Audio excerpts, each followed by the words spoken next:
என்னெல்லாமோ கேள்விப்பட்டேனே, உண்மைதானா? ஆமாங்க. கவலைப்படாதம்மா, உனக்கு நிச்சயம் நல்ல காலம் பிறக்கும். அது வரைக்கும் என் வீட்டிலே தங்கிக்க.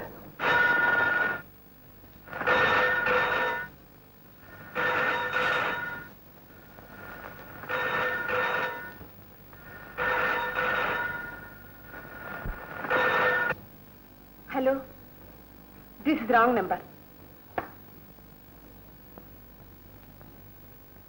அண்ணா, அண்ணா, அண்ணா, இவ்வளவு நேரம் டெலிபோன் பில் அடிச்சுட்டே இருந்ததே, உனக்கு கேட்கல? போன் அடிச்சுதா? அண்ணா, அண்ணியும் நீயும் எவ்வளவு ஒத்துமையா இருந்திருப்பீங்கன்னு அவங்க போனதுக்கு அப்புறம் இப்ப நீ இருக்கிற நிலைமை பார்த்து நான் புரிஞ்சுக்கிட்டேன்.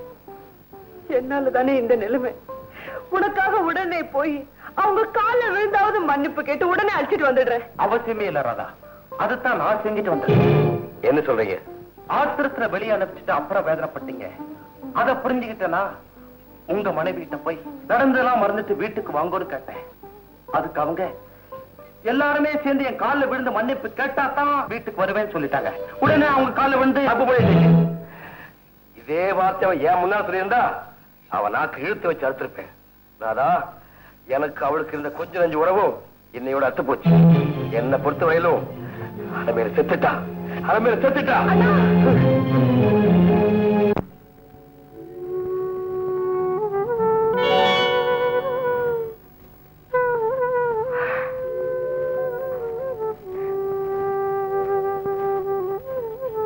ராமு, நீ சாப்பிடலையா?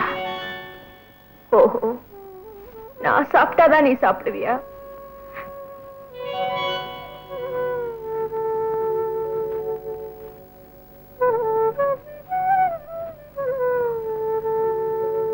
ராமு, நானும் சாப்பிட போறேன், நீயும் சாப்பிடுடா. சாப்பிடு.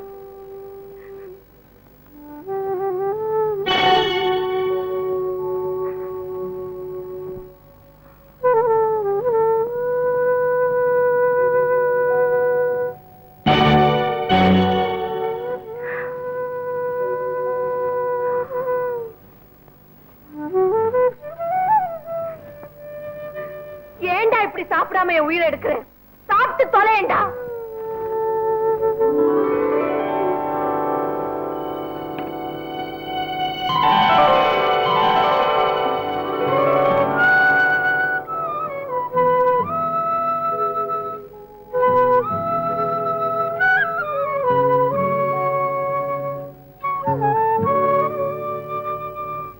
ராமு, பயத்துல ஒரு சுமையும் உன்னோட துணையும் இல்லைன்னா நான் எப்பவோ என் வாழ்க்கையை முடிச்சிருப்பேன்டா ராமு. தப்புமா, உன் புருஷன் உண்மையை புரிஞ்சுக்கிற வரைக்கும் நீ இருந்துதான் ஆகணும். ஐயா, குழந்தை மாதிரி இருந்த என் புருஷன் நெஞ்சில நஞ்ச கலந்துட்டாங்க நினைக்கும் போது என் நெஞ்சே வெடிச்சிரும் போல இருக்குங்க. தெரியுதுமா, உன் புருஷன் ஒரு பூ மாதிரி இப்ப குரங்கு கையில சிக்கிருக்காருன்னு நினைச்சாதான் கவலையா இருக்கு.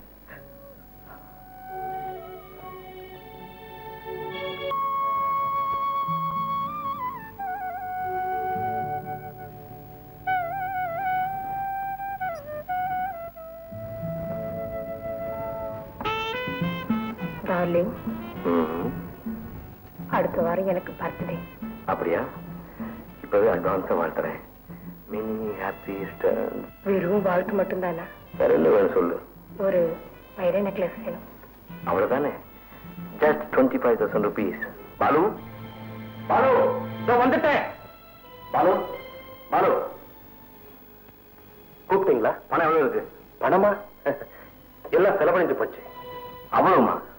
என்ன சொல்றீங்க? ஆமாங்க, கொடைக்கானல் பங்களா வச்சுதான் நளினா வாடகைக்கு இருந்த இந்த பங்களாவை அவங்களுக்கு சொந்தமா வாங்கி கொடுத்துட்டீங்க. டி எஸ்டேட் பேர்ல வாங்கின கடனை வச்சுதான் இத்தனை நாளா நானும் சீக்கிரமா செலவு பண்ணிட்டு வந்தேன். அதுக்கப்புறம் அதெல்லாம் வேண்டாம், எப்படியாவது இப்ப எனக்கு பணம் வேணும். போய் நம்ம செட்டியா கூட்டிட்டு வாங்க. சரிங்க டார்லிங்.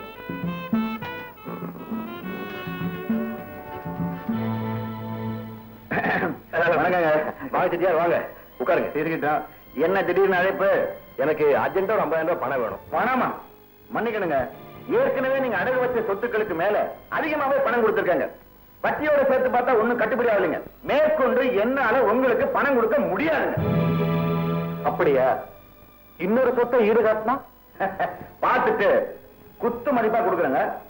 ஆல்ரைட் மாப்பிள்ள, நாளைக்கு நம்ம கண்ணுப்புள்ளி எஸ்டேட் சம்பந்தப்பட்ட பத்திரங்களை எடுத்து வந்துருங்க. சரிங்க. அப்போ நானும் நாளைக்கு பணத்தோட வர்றேங்க. வர்றேங்க. இப்ப உனக்கு சந்தோஷம் தானே? அப்போ நானும் போயிட்டு வரீங்களா? அப்படிங்களா? அட பாவி, என்ன பழி வாங்கினது இல்லாம அவரையும் பாழாக்கிட்டியே. இப்படியே இருந்தா இந்த எஸ்டேட்டும் போயிடுமா? அப்புறம் நீ குழந்தைய நடுத்தருவில் நிக்க வேண்டியதான். எங்களை விடுங்க.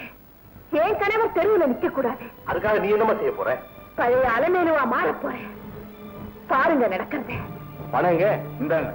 என்ன செட்டியார், பணத்தை கேட்டா பத்திரிகை கொடுக்குறீங்க? விஷயம் இருக்கியா? முதல்ல இந்த அறிவிப்பை படிங்க. அறிவிப்பு. கண்ணுப்புலிமேடு எஸ்டேட் முதலாளி திரு விஜய் அவர்களின் மனைவியும் அவரது ஒரே குழந்தை வேல்முருகனின் காதியனும் தாயாருமாகிய அலமேலு தெரிவித்துக் கொள்வது என்னவென்றால், என் கணவர் அனுபவித்து வரும் சொத்துக்கள் யாவும் காலம் சென்ற எனது மாமனார் திரு தர்மலிங்கம் அவர்களால் சுயாதீனமாக சம்பாதிக்கப்பட்டு உயில் மூலம் என் கணவருக்கும் அவர் சந்ததிக்கும் கொடுக்கப்பட்டவையாகும். எனவே மேற்படி சொத்துக்களில் என் மகன் வேல்முருகனுக்கும் பங்குண்டு. என் கணவர் தனக்கு சேர வேண்டிய பங்கிற்கு அதிகமாகவே பல சொத்துக்களின் மேல் கடன் வாங்கியிருப்பதால் மீதமுள்ள ஒரே சொத்தான கண்ணுப்புலிமேடு எஸ்டேட் என் மகனுக்குத்தான் சேர வேண்டியது. எனவே மேற்படி சொத்துக்களின் பேரில் எவரேனும் கடன் கொடுத்தாலோ அல்லது கிரயம் செய்தாலோ சட்டப்படி செல்லாது என்பதை இதன் மூலம் தெரிவித்துக் கொள்கிறேன். இப்படிக்கு அலமேலு விஜய். அலமேலு, அவ்வளவு துணிச்சலா உனக்கு? அவ்வளவு சொத்துக்கள் எனக்கு தான் சொந்தம். இருந்தாலும் இந்த அறிவிப்பை பார்த்த பிறகு என்னால இனிமே உங்களுக்கு பணம் கொடுக்க முடியாது. நான் சொல்றது கொஞ்சம் கேளுங்க, மன்னிக்கணுங்க. ஒரு மாசம் பொறுத்துக்குவாங்க. அதுக்குள்ள நான் கொடுத்த பணம் வட்டியை முதலமா வரல, ஒப்பந்தப்படி நான் சொத்தை எடுத்துக்குவாங்க. அப்புறம் என் மேல வருத்தப்பட்டு பிரயோஜனம் இல்லை. நான் வரேன்.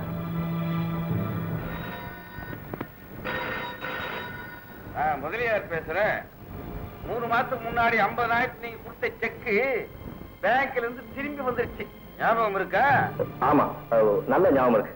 கிரிமினல் ஆக்ஷன் எடுக்க போனப்பெல்லாம் தவணை கேட்டே நாளை கடத்திட்டீங்க. இன்னைக்கு பேப்பரை பிரிச்சா உங்க யோக்கியதைய வெட்ட வெளிச்சமா விளம்பரப்படுத்திருக்காங்க உங்க சம்சாரம். முதலியார் வெறும் நோட்டீஸா கொடுத்திருக்கா. அவளை எடுத்து கோர்ட்ல நான் கேஸ் நடத்த போறேன். முடிவு வரைக்கும் பொறுத்துங்க. மாப்பிள, என்ன அவமானப்படுத்த அந்த நாயை சும்மா விடக்கூடாது. உடனடியா ஒரு நல்ல வக்கீல பாருங்க. கோர்ட்ல வச்சு அவளை பொறுப்பு நடக்கிறேன். கோர்ட்டுக்கு போனா எல்லாருக்குமோ ஏதாக்குமோ. சட்டத்தை பத்தி அந்த ஆட்டுக்காரிக்கு தெரிஞ்ச விட இந்த பட்டதாரிக்கு அதிகமா தெரியும். சொன்னதை செய்யுங்க, போங்க.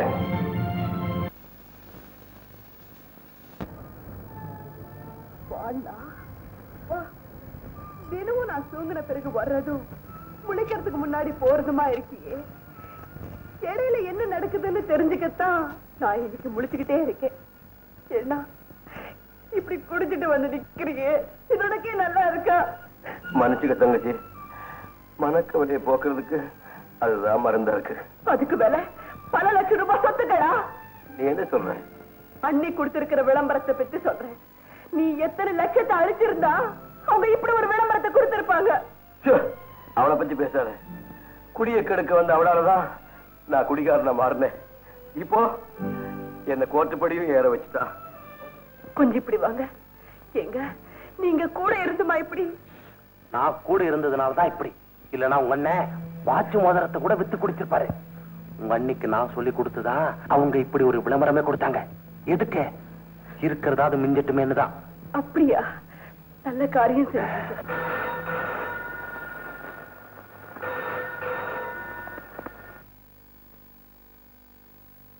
ஹலோ, நான் தான் வக்கீல் வரதாச்சாரி பேசுறேன். கேஸ் சம்பந்தப்பட்ட தஸ்தாவேஜ் எல்லாம் பார்த்துட்டேன். வெச்சு நம்ம பக்கம் தான் பிச்சு விடுறோம். பிச்சு. ஆமா, வெரி குட். ஜெயிச்சு கொடுத்துட்டீங்கன்னா நீங்க கேட்கறது கொடுக்குறேன். Don't worry. முதல்ல 3000 ரூபாய் பணத்தை கொடுத்துறப்போங்க. வக்காலத்தெல்லாம் தாக்கல் பண்ண வேண்டாமா? அனுப்பி வைக்கிறேன்.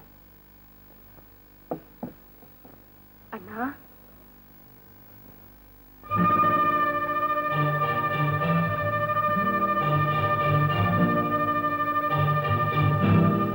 என்னண்ணா நெக்லஸ் அப்படி பாக்குறேன்? இது அன்னைக்கும் எனக்கும் ஒரே நாள்ல ஒரே மாதிரி வாங்கி கொடுத்தீங்க. மறந்துட்டியா?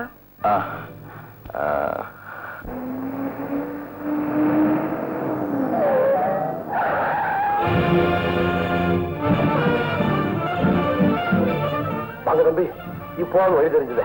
வாங்க உள்ள வந்து உட்காருங்க. வரமாட்டேன். அந்த கழுதுகிட்ட நான் போட்ட நெக்லஸ் இருக்கு, அதை முதல்ல வாங்கிட்டு வாங்க. தம்பி போங்க.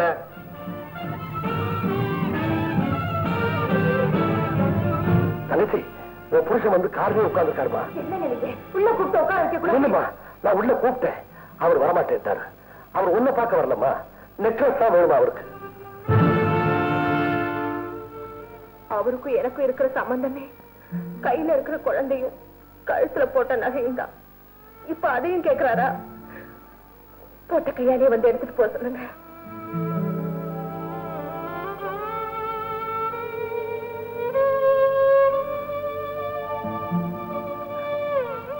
தம்பி, உள்ள வந்து உங்களே எடுத்துக்க சொல்லுது. உள்ள வரவழைச்சு விட்டு போன உடம்பு ஒட்ட வைக்க பாக்குறதா? தர முடியுமா முடியாதான்னு கேட்டுவாங்க.